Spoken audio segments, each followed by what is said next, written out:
Today we begin with Psalms 50. Once again, and I always start this with once again, but you see patterns, and I say this every time, and jumping right into it, the mighty God, even the Lord, putting those two together, has spoken and called the earth from the rising of the sun unto the going down of the same. That he is there every day, that these days belong to him. He is not somewhere, again, deistically hanging around, watching TV and not paying attention to his creation. He is actually very intimately connected. We even see Jesus talking about that, talking about the sparrows and the hairs of our head. And here he is talking about that. Out of Zion, out of God shall come, our God shall come and shall not keep silent. Here's someone who is, again, in the game. This is something, again, a reminder, a giving us of perspective, which many times is what we need to get from the Psalms, not just emotives, but proper perspectives of where God is. Gather my saints together with me, that I might have a covenant with me by sacrifice. The heavens shall declare the righteousness, for God is judge himself. So we have a psalm here that talks about God, of course. But you hear, this is one of those psalms that God talks in first person.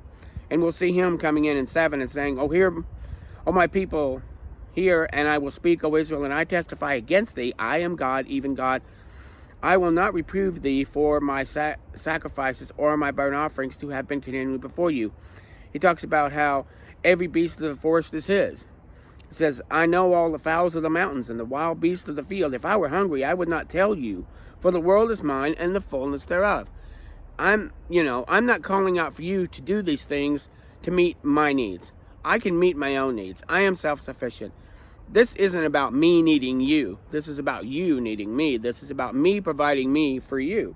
So he spends this entire psalm telling them, he says, will I eat the flesh of bulls or drink the blood of goats? Offer unto God thanksgivings and pay my vows unto the Most High, and call upon thee in the day of trouble, and I will deliver you and shall glorify me. There is this, once again, it isn't just call out to me. We're the ones that kind of notate, call upon me. But do we offer thanksgiving? Do we pay our vows? This is why, as a Christian, I need to watch. I've asked for forgiveness for any vows that I have made. Not making vows anymore. Yes is yes and no is no. Be careful with what you vow, especially to God. But call upon me in the day of trouble. Well, we want that, but we don't realize that thanksgiving and watching our sanctified walk is very important.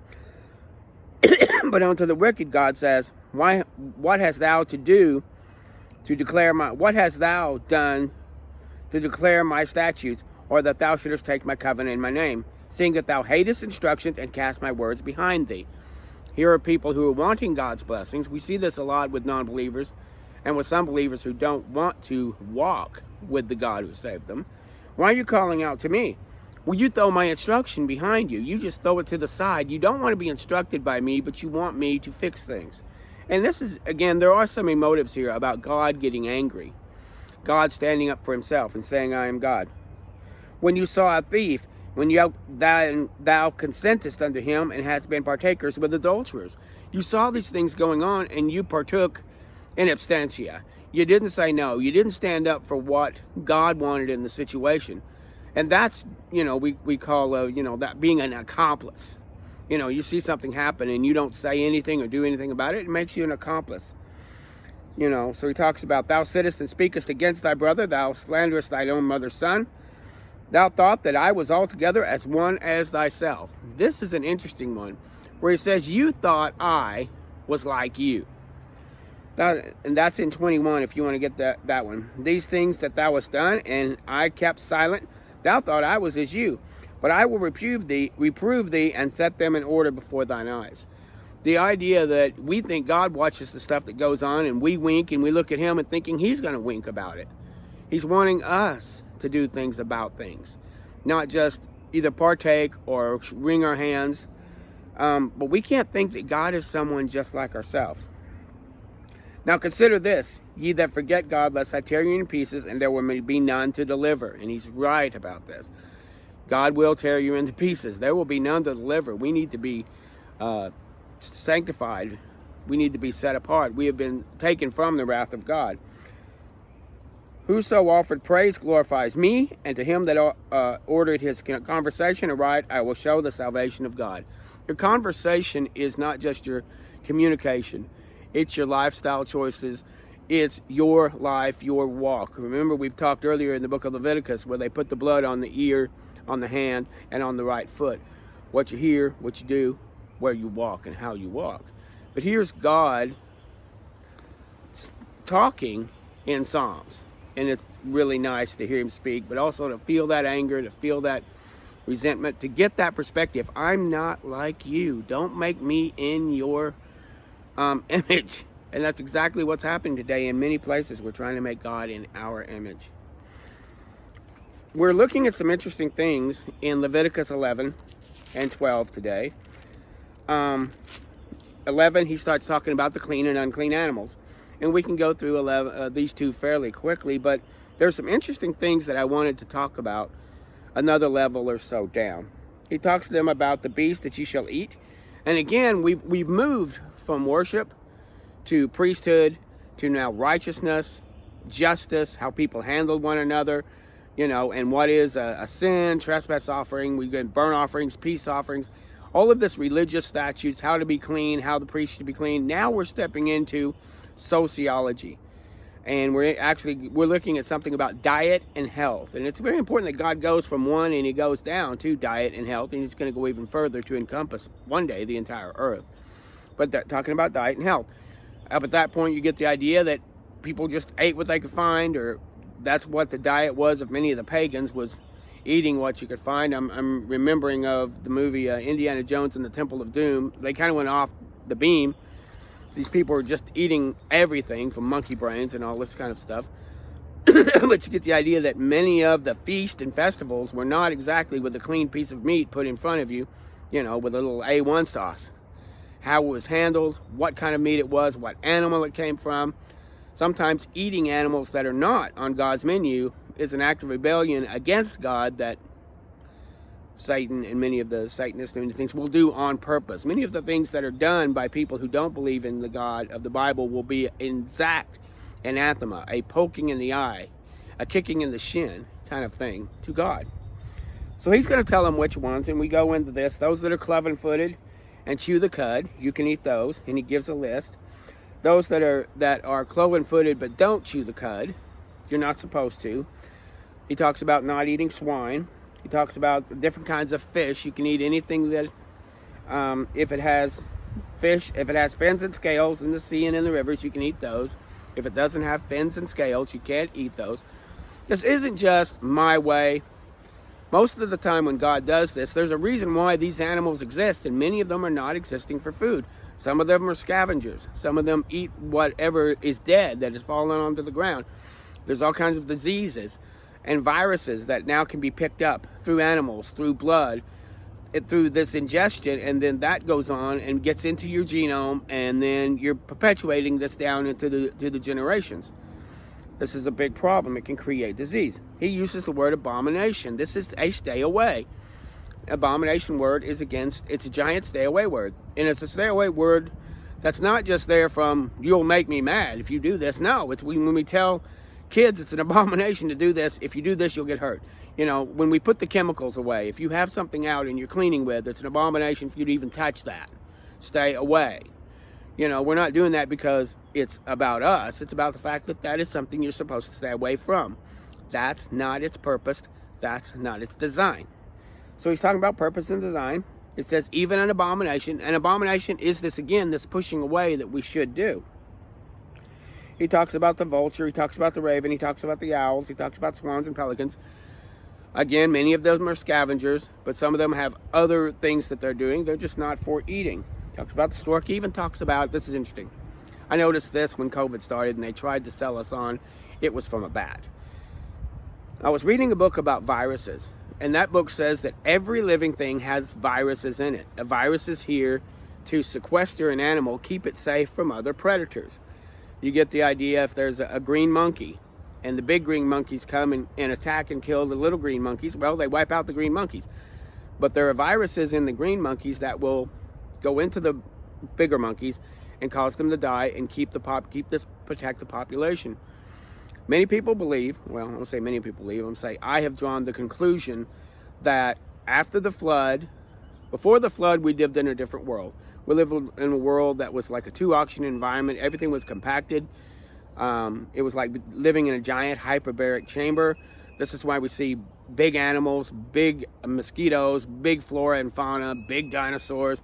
Everything seemed to be bigger. Men were considered bigger, and it took generations for us to wean down to the size we are now. Because we were in a two-oxygen environment. This has been proved by hyperbaric chambers. The idea that we can put burn victims in there and it'll regrow parts of the healing process is much faster. That we can use this to create more strength. It's better for your lungs. It's better for your whole body to have pure oxygen. And of course, so with all this compaction of the oxygen. But when the flood came and we went to now our normal oxygenated environment, bacteria rose up and so did viruses. The viruses are there to sequester the animals away from other animals. And this is also in plants. Why some plants will grow in some areas. It isn't just about climate. It's also about these viruses that go and protect the plant from other similar plants. Choke up the resources. And so this one book I was reading called Virus X. And it was talking about this very thing. And it was talking about from a medical point of view of what viruses are. Viruses tell us we've gone beyond the barrier. And we got something out of that barrier. It's in here and it's destructive. It's meant to keep us, in our lane. We live in a four-dimensional box of time, of height, length, depth, and time. If you get too much oxygen, it's too thick. If you get too little, you can't breathe. Too much water, you drown. Too little water, you dehydrate. Too much heat, you burn. Too little heat, you freeze. We were meant to stay within a certain area. You go out of it, there's death. And that's what it is when we come to these viruses, I believe. So he talks about the bat. You eat these things, you get what they eat. You also get that virus that's inside of them that will react again. And it depends on how healthy your immunity system is. But if you're eating poor diets to begin with, if you're participating in all kinds of hypersexuality and bloodletting and terrible hygiene, you're going to have a weakened immunity system. So you even set up your own baseline as being lower. Then you're eating animals with viruses. You get the idea. Now this is my own extension of looking at some scientific evidence that fits with the Bible. You can take it or leave it. But there's some very good books that I've read that have talked about viruses in a very stoic sort of way. And Virus X is one of the best about that. So he talks about what you shouldn't eat. And he talks about the types of insects you shouldn't eat. I'm not for putting insects on the diet, but if you had to, you could eat locusts and these different things. He talks about the touching of the carcasses because they'll carry germs and they'll carry bacteria. Some of them might carry viruses. Talks about unclean things that creep. Talks about that is died. Even if it's a cow or something, it's died by itself. You can't eat it, something like that. It talks about what to do if something's fallen into water or if it's falling into a pan. You get these kind of things. That which has fallen into water will make the water bad. So we have to be careful again. And he's pushing these things. We think it's in the 21st century. Here we are thinking, well, duh, this is pretty common sense. Well, it's not. This, Leviticus, is where we got these ideas. Leviticus is where we got the ideas to keep things clean, keep things safe, keep things separated. I've had to go to food safety handlers courses where they tell you about separating meats and not being careful how you store meats, how you don't put certain meats over certain meats because they might drip down. Cleaning your cutting boards, all these different utensils that need to be cleaned. Changing your gloves out if you've touched certain meats or touched anything else. Very important stuff here. Talks about if a fountain or a pit that has plenty of water, it'll be clean, but if it's touched by a carcass, it's unclean. You get the idea of standing water is unclean. Running water that's moving through, you could probably move the carcass out, and that would become an okay stream. But a pool that's sitting with dead animals in it has been polluted. And they're learning about pollution. If any beast that you have eat, die, and you touch the carcass thereof, you shall eat, and he that eateth the carcass of it shall wash his clothes and be unclean until eve. You'll see that coming again and again. A lot of these are not unclean. We're going to get into leprosy tomorrow when he talks about leprosy. But the idea of being unclean till evening, you get the idea that later on we'll talk about how if a man has an ejaculate, nocturnal emission kind of thing, he is unclean till evening. If a woman has, she's having her menstrual cycle, she's unclean till evening. You get an idea that you clean up and you stay away, you sequester yourself, and you're unclean till evening. This doesn't mean you sin, you got to go. Yeah, sometimes you need to take a pigeon or something, but again, talking about the differences between burnt offerings, meat offerings, peace offerings, sin offerings, and of course the trespass offering. Find out where you're sitting in that realm. Don't just, we treat everything as a 911 that might just needed a band-aid. You're unclean till evening, come back into the camp, you accidentally stepped in this, you touched this, you did this, or this happened, it wasn't your fault, you woke up, woman's having a cycle, you're next to her or something, you're both unclean till evening, fine. This isn't, a 911. Talks about things. For I, the Lord, your God, again, Yahweh, your Elohim. I'm not just Yahweh Elohim, not Yahweh the God. I'm now Yahweh your God. This is something very important too. He is establishing, I am yours. You are mine. This is a different thing. It's like a man takes a wife. It's like, you are my wife. I am your husband. I am just not a man among women, and you're not a woman among men. I am establishing this relationship. Your, my. It's these little words inside of the Bible, which I lean to a lot. We will see little words have big implications. When we're doing an evidentiary search of the Bible, watch the little words. Words like your, my, if, when, as, of, to, from. All these things, hold, push away, different things that you're talking about. It's not just the big words that make sense that we take and create theological Frankensteins out of. Look at the little words. These are the ones, the little words are the moving. They're the joints, if you will, of the Bible that move the scripture in a certain way that tells you what its function and purpose is. So here we got my. Here we have I am your. You shall sanctify yourselves. Now, therefore, we kind of wait for God to sanctify us. Work in our hearts. Work in that man's heart. No, sanctify yourself. Set yourself apart. Take responsibility to set yourself apart. So sanctifying is our responsibility to God, not God's responsibility to us. There's so many sermons and how people pray and they're like, oh, move in somebody's heart. Move in our hearts, Lord. Move in our hearts, Lord. Move in your own heart. Come in here and you create the unction from you, not sitting around waiting to feel something, waiting to be, you're sitting there like waiting for a movie to start, and you want the people on the stage to create the unction in you. Sing the right songs, say the right things, and many of them will try to move you emotionally. No, come in with excitement and anticipation. You bring the sanctification. And you shall be holy, for I am holy, neither shall you defile yourself in any manner with creeping things. I am Yahweh that brings you out of Egypt to be your God, to be your Elohim. For I am holy. This is the law of the beast and of the fowls, to make difference between clean and unclean. So he's making this difference. He's making this distinction as they will be a set-apart nation. And if you think about it, when you think about it from that point of view, all the other nations were similar, but they were dirty. They had filth. Again, I'm going into their sexual practices were bad. Their hygiene was bad. They were pockmarked. Some of them were strong and maybe then big, but their society was brutal, cruel, diseased. There was no justice. Laws were capricious. And so he's trying to make this nation more like him in beauty and in design.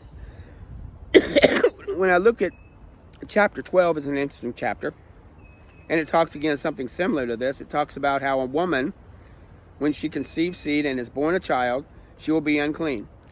So we're talking about uncleanness in birth, and the birthing process is a very unclean. When we say unclean, I'm not using unclean as dirty, filthy, abominable, nasty, unclean. No, I'm talking about it's just not clean. It's just, there's a lot. You're dealing with excrement, you're dealing with placenta, you're dealing with blood, you're dealing with fluids, you're dealing with, of course, all of this stuff that goes into having a child. So he talks about in this time that a woman will have a child and she'll be considered unclean for 7 days. That doesn't mean she's sequestered. That doesn't mean she goes out of the camp. It just means she's unclean. So maybe the community stays away, her husband kind of stays to the side. letting her rest up also. That does not mean the child isn't with her suckling or she's caring for the child. It just means she's in a state of uncleanliness for 7 days. This means also she would not participate in any of the things that happen at her part as going to the temple, as taking up her sin offering or taking up their offerings. In fact, you get the idea that they do bring a sin offering, not that the child is sin, but that, we're born in a sinful nation. We come from sinful parents, and to obey the law. Jesus' parents did this not because Jesus was sin, but because he was tied to. It is that federal headship. He is tied to Adam. He is tied to the sin of man in his flesh, but in his spirit, in who he was sinless. But they went ahead and fulfilled the law to keep the law. He does this with baptism. He fulfills the law to keep the law. So you see this idea. And so you've got an interesting thing here. It talks about purifying and having this word, her being purified, and she can get back into the relationship. And it talks about the difference between if you have a child who's a woman and if you have a boy or if you have a girl. And this is the law of her that hath born a male or a female. She is not able to bring a lamb. She shall bring 2 pigeons or turtles or turtle doves or pigeons for a burnt offering and 1 for a sin offering, and the priest shall make atonement for her, and she shall be made clean. Again, she's taking these things, and this is set up for the woman who has something, but it's also set up again for the poor woman that doesn't. The idea of finding a turtle dove or finding, these doves seem to be all over the place. Finding a pigeon, there are ways to trap those things fairly easily. So we're looking at this, again, cleanliness. When we use that word clean and unclean, we have to be careful the context. And again, when I talk about evidentiary Christianity, use context to decide whether a word unclean means, horrible, debaucherous, terrible, or just in a state of not being clean. If I would put my hands in the dirt here and rub them around, guess what? They are unclean. I need to wash them before I eat. Using this as an example. This is where evidentiary Christianity is superior to conclusionary, or what I will call annotated Christianity, where someone makes a statement, then they give you the conclusion, or they give you an explanation, and you're supposed to accept it and move on. But did they make their case? Anyone who speaks to you about the word should be like a lawyer making a case. And you should be able to make your case. It's called having receipts. Have receipts for what you say. Be careful what you say, because he is worth it. So here we have, again, the establishment of cleanliness in childbirth and the establishment of what you cannot eat. We're going to go into more laws. 13, we've got about 7 more days of doing laws, but hold on, they're going to be good. They're going to show us things. All of this shows us, Jesus said the volume speaks of me. The volume doesn't speak to just what I bring to the table, as into salvation, and then making sure you have a pretty good life. I'm still speaking of me. This goodness, this cleanliness, this attention to detail is what I'm about. And don't we want a God who has an attention to detail? Of course we do. So let's see that in Leviticus. Again, I just making sure we aren't trying to run to the cross, that we will stop and look at the evidence along the way. Thank you.